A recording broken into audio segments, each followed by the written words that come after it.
Tell me, girl. Sijui nisemaje lakini nimetokea kumpenda. Naona ni vitu vyangu kabisa. Na swali moja, sorry, na swali. So umenipenda? Nimekupenda ndio. Wewe na mama yangu imetokea, maana mimi natokaga out na bi mkubwa. Na ninapoenda out nakuwa na bi mkubwa.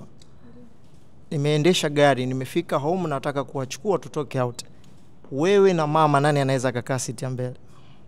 Kati ya wewe na mama, nani unataka kae siti ya mbele? Ni mimi. Mimi si ndo mpenzi wako? Hanifai.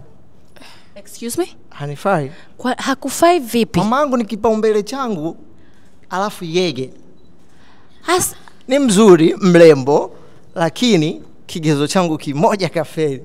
Sasa wewe ulishasema kwamba muda mwingi unakupa na mama yako nyumbani, si ndio? Yes. Na katika safari pia unakupa na mama yako, si ndio? Ina maana yani ni mazoea. Ni mamangu. Sasa iweje hiyo safari ihusishe na mimi, yani tutoke mimi wewe na bi mkubwa, alafu utaki tena kukaa na mama yako mbele ya gari. Wakati all the most tunaenda shopping. Wherever. Hata tuwe tunaenda somewhere dinner hivyo.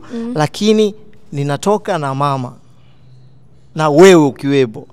Mama ni kipaumbele. Mimi nitapata mko wengi. Sasa muda wote unaongea naye nini mama yako? Lakini mama ni mama, nitapata vipi? Sijakataa, hakuna mtu ambaye hana mama.